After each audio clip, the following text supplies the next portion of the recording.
La clase es básica, es lo que ustedes ya tienen como recurso número 3 de su primera semana y esto es nada más como hacer un repaso de lo que ustedes ya leyeron. En caso de que alguno pueda entrar, bueno, si tienen alguna duda lo puedan hacer, o invitarlos a que participen en el foro de dudas de su plataforma, donde allí pueden compartir conmigo todas sus dudas, sus inquietudes, o pues también enviarme un mensaje. Como ustedes saben, nuestro tema es teologías contemporáneas. ¿Qué teologías o qué corrientes teológicas vamos a analizar? Bueno, lo vamos a hacer a partir de las que surgieron con el Concilio Vaticano II. ¿Esto qué significa? ¿Que surgieron a raíz de? No, la mayoría ya eran corrientes teológicas que existían antes del Concilio Vaticano II, incluso algunas venidas desde la Primera Guerra Mundial, desde el Concilio Vaticano I, surgieron algunas dudas, inquietudes y corrientes. Y entonces muchas de ellas ya estaban en la reflexión de muchos teólogos.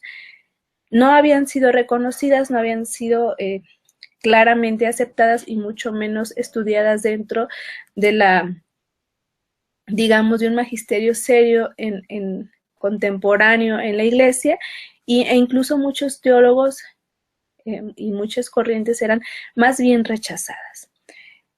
Quiero yo centrarme en esta ocasión más que en las corrientes que vamos a estudiar esta primera semana, porque ustedes ya van a tener o tienen la oportunidad de leerlas y de leer el resumen.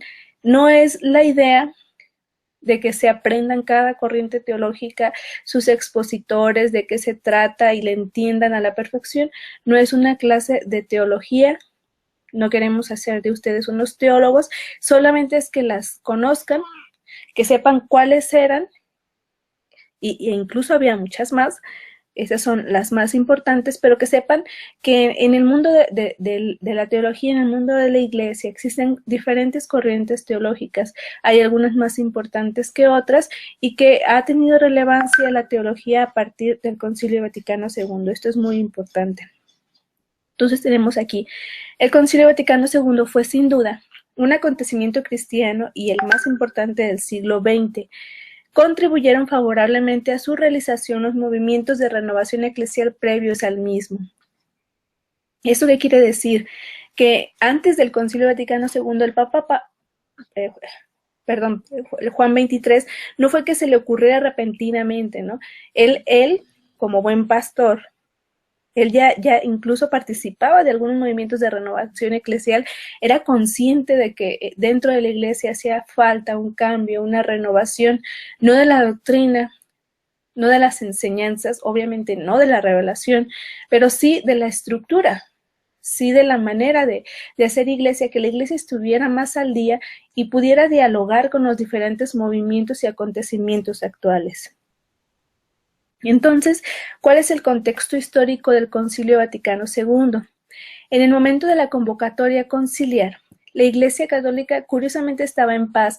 Muchos de los concilios a lo largo de la historia de la Iglesia se dieron por algún acontecimiento histórico importante, alguna guerra, incluso la Reforma, por ejemplo, también la manera de ver de algunas comunidades cristianas algún dogma de fe o para combatir sobre todo alguna herejía. Para esto se hacían anteriormente o por esto surgieron los concilios. En el momento, curiosamente, del Concilio Vaticano II, la Iglesia Católica estaba en paz, no había herejías importantes que atacar, no habían surgido gérmenes de renovación y se encontraba segura para afrontar una revisión de su propia vida. ¿Esto qué quiere decir? Que era el momento ideal. No estaba en contra de nadie, estaba tranquila, estaba en paz, y por esta misma razón ya había gérmenes de renovación, ya había personas obispos que habían empezado a hacer algunos cambios, a sugerir modificaciones en estructuras. Era el momento de un cambio cultural y religioso mundial. Tenemos el final del colonialismo, tenemos el activismo en el tercer mundo, comienzan en muchos lugares en el tercer mundo, estamos hablando sobre todo en este tiempo de Latinoamérica, de básicamente todos los países del sur del planeta, que se empieza con un activismo cristiano importante. tenemos la industrialización, el ocaso del mundo rural, todo el mundo se va a las ciudades, las grandes urbes, las emigraciones, ya sea a las grandes urbes o de país a país, el turismo empieza a hacerse más vigente, el surgimiento de grandes urbes o ciudades, como decíamos, la intensificación de la sociedad de consumo. Empezamos, por ejemplo, a tener en la televisión, que también es el surgimiento importante de la televisión, y la televisión pues, nos lleva a un consumo exponencial, increíblemente, como no se había dado nunca antes. Además, también surgen graves problemas, no se termina el hambre, de hecho la hambruna se hace global, escasa vigencia de los derechos humanos en distintos puntos del mundo, muchas dictaduras, sobre todo en el sur del planeta, y una carrera armamentista en apogeo, dirigida sobre todo pues, por la Guerra Fría.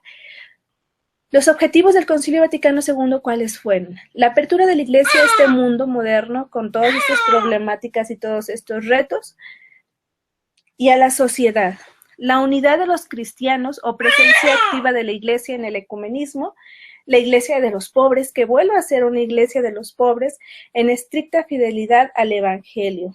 Una Iglesia que tal vez había olvidado un poco esa misión central con los pobres, con los marginados, y bueno, ese era el momento también de vuelta a este camino, ¿no?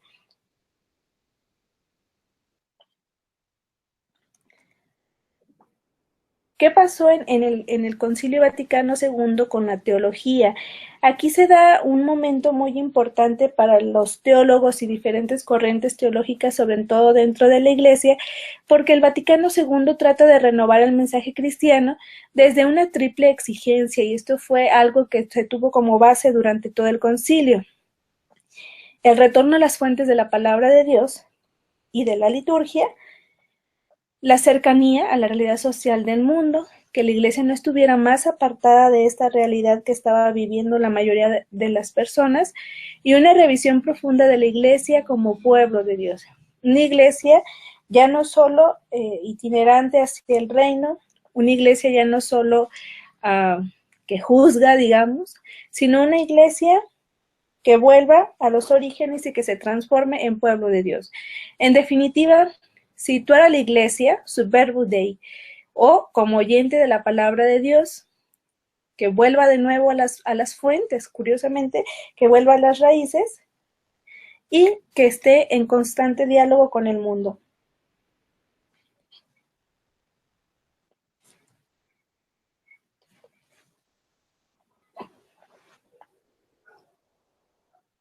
Los concilios anteriores, Trento y el Vaticano I, hicieron teología de un modo un poquito más abstracto. El concilio, digamos, sin renovación como tal, sino más bien como un medio para afirmar verdades que ya se tenían.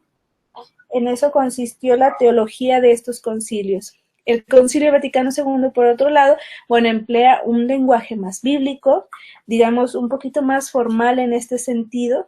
Ya no es un lenguaje, digamos, pasado, sino un lenguaje bíblico formal de estudio, patrístico, simbólico, es decir, es un lenguaje muy pastoral.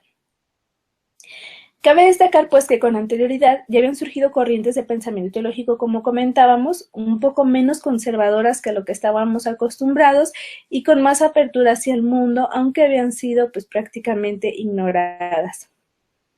Con la apertura del concilio, se abren también entonces los espacios para que los teólogos contemporáneos manifestaran sus posturas y tuvieran más injerencia en documentos y caminos de continuidad de la Iglesia. Seguramente muchos de ustedes, o si no han tenido la oportunidad, hay que acceder a sus recursos 1.1 y 1.2 para que podamos darnos cuenta de todo el apogeo teológico que tuvo el Concilio Vaticano II. Incluso un documento son las memorias de algunos teólogos, de los más importantes del concilio, cómo ellos pues se encontraron con tantas trabas, con tantos a veces problemas, incluso de entre los mismos obispos, algunos pues que no requerían o no querían un cambio, y como ellos también observaron algunos otros, bueno, mucha apertura, mucho diálogo, y bueno, ellos ahí nos muestran pues todo lo que ellos vivieron dentro del Concilio Vaticano II. Por lo tanto, bueno, yo les invito de verdad a que accedan a estos recursos, porque aparte los necesitan para hacer su primera actividad integradora. Así que por favor, pues hay que consultarlos, hay que leerlos con detenimiento, también para formarnos un juicio crítico de cómo se manejó la teología dentro del Concilio Vaticano II. Aquí tenemos una foto de uno de los teólogos más reconocidos del Concilio Vaticano II.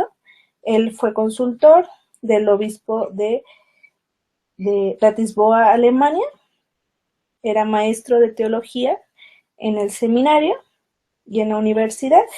Era el sacerdote en ese entonces, Joseph Ratzinger, que como ustedes saben, bueno, llegó a ser nuestro Papa Benedicto XVI, uno de los últimos padres conciliares. Comenzamos pues enumerando las primeras corrientes teológicas del curso. Como les digo, no es la idea de que ustedes se las aprendan, hagan un análisis minucioso de las corrientes teológicas, solo que conozcan cuáles eran, más o menos de qué se trataban. Algunas de ellas ni siquiera son de teólogos católicos, pero es importante pues que sepan que existen, ¿no?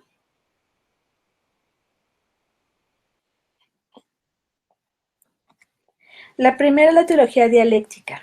La teología dialéctica tuvo que ver con un movimiento de intelectuales que surgió dentro de la teología protestante. Como decíamos, no todas las corrientes teológicas, de hecho, pues la teología antes del concilio era mucho más avanzada, incluso en los protestantes que en los católicos.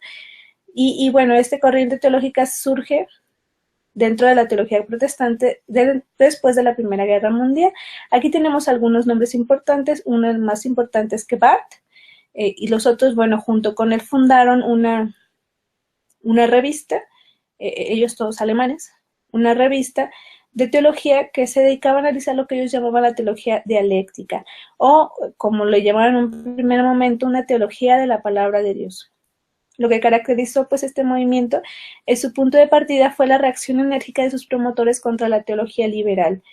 Movidos por las exigencias de la función pastoral y por la crisis espiritual de la guerra, obviamente, estos teólogos buscaron un nuevo fundamento en teólogos como Blumar, Luther y bueno, estos Dostoyevsky, por ejemplo, otro tipo de pensadores y filósofos. Son rasgos típicos de este movimiento teológico la acentuación de la trascendencia de Dios y la soberanía de la revelación frente a todo lo que es realidad dada al hombre, pensamiento y vivencia, cultura, filosofía y religión. ¿Qué quiere decir esto? La soberanía de Dios está dada sobre todo lo que converge en el ser humano, ¿sí? Todo tiene parte en la soberanía de Dios y nada está fuera de esta soberanía. Dice aquí que su radicalismo confina con la crisis de la posguerra que desconfía del hombre. Es por eso que dicen, bueno, en realidad todo, incluso lo que hace el hombre, tiene que ver finalmente con la soberanía de Dios, porque Dios lo quiere, ¿no? La revelación entonces tiene su propio fundamento en sí mismo y no necesita apoyarse en nada extrínseco. El único punto de partida posible es Deus Dixit, la palabra de Dios. La revelación, como dice aquí, tiene su propio fundamento, como decíamos. No se necesita nada para explicar la revelación, ¿no? Con la sola palabra de Dios, y ustedes saben que es algo muy propio de nuestros hermanos, la sola palabra de Dios, ¿no? La dialéctica de Barth. La dialéctica surge por una negación. Curiosamente, esta se presenta en la Carta a los Romanos como negación crítica. Dice que Barth, que en la muerte y resurrección de Jesús, Dios mismo niega al hombre.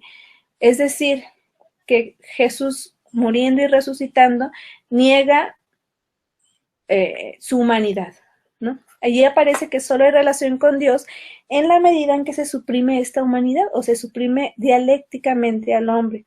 Dice, Dios al juzgarnos nos otorga su gracia, el no de su cólera, oímos el sí de su misericordia. Entonces, para que Barth, la dialéctica es una negación. Para Barth, Dios no puede hallarse ni en la experiencia ni en una dimensión histórica. Él se revela en Jesucristo precisamente como el totalmente otro, como el Dios desconocido, al que nosotros, incluso dice él, no podemos conocer, precisamente por nuestra humanidad que es negación de la divinidad. curiosamente, ¿no? El teólogo debe hablar de Dios, pero como hombre no puede hacerlo. Su discurso se reducirá a dar testimonio de la verdad de Dios, que es humanamente lo único que nosotros podemos hacer.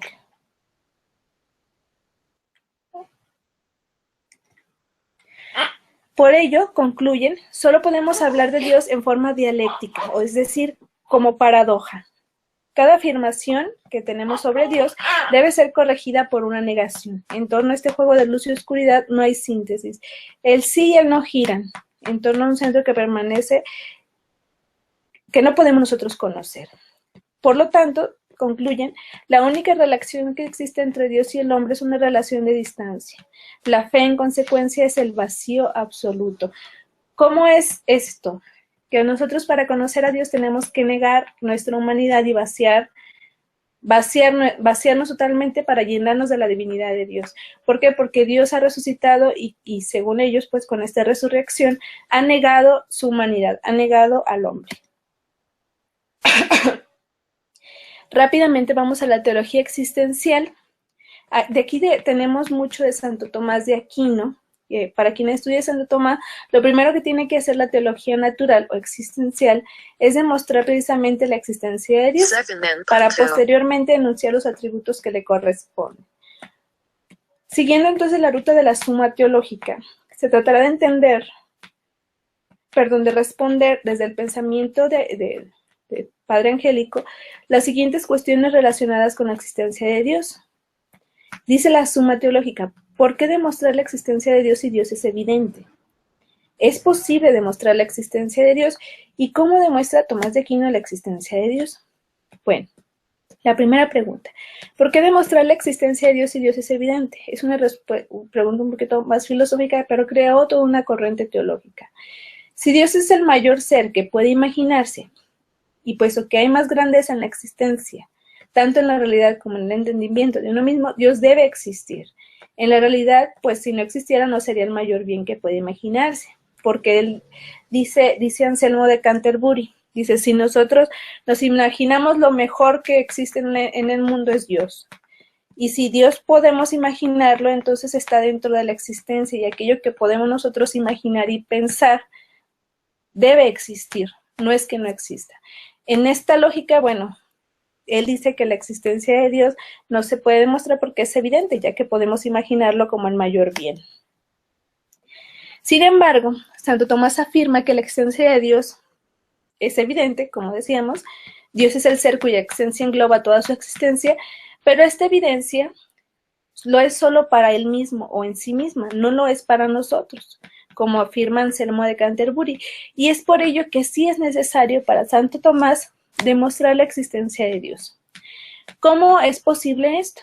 Bueno, es posible, ya que a partir de un efecto posible podemos demostrar la existencia de la causa, como dice esta ley física, ¿no? A toda acción corresponde una reacción, por toda causa hay un efecto.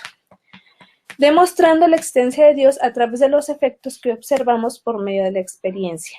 Él lo denominó el camino de las 5 vías. El primero es un punto de partida. Se parte de un hecho de experiencia, por ejemplo, la constatación empírica de que hay seres que se mueven, por ejemplo. ¿Podemos nosotros observarlo? Sí. ¿Podemos ver que hay gente que se mueve? Sí. Esa es una experiencia empírica. El segundo es la aplicación del principio de causalidad. Se aplica a los hechos de la experiencia, esa experiencia que nosotros ya tuvimos, por ejemplo, de que los seres se mueven, todo lo que se mueve es movido por otro. Nosotros no podemos decir que nosotros somos porque simplemente aquí estamos y nacimos, ¿no? Somos movidos y somos creados por otro. El tercer principio dice corollario de dicho principio, según el cual se da una imposibilidad de llevar hasta el infinito este proceso en una serie causal subordinada. ¿Qué significa esto? Cuando un científico se pone a investigar las causas, por ejemplo, de la explosión del Big Bang, empieza un principio de causalidad.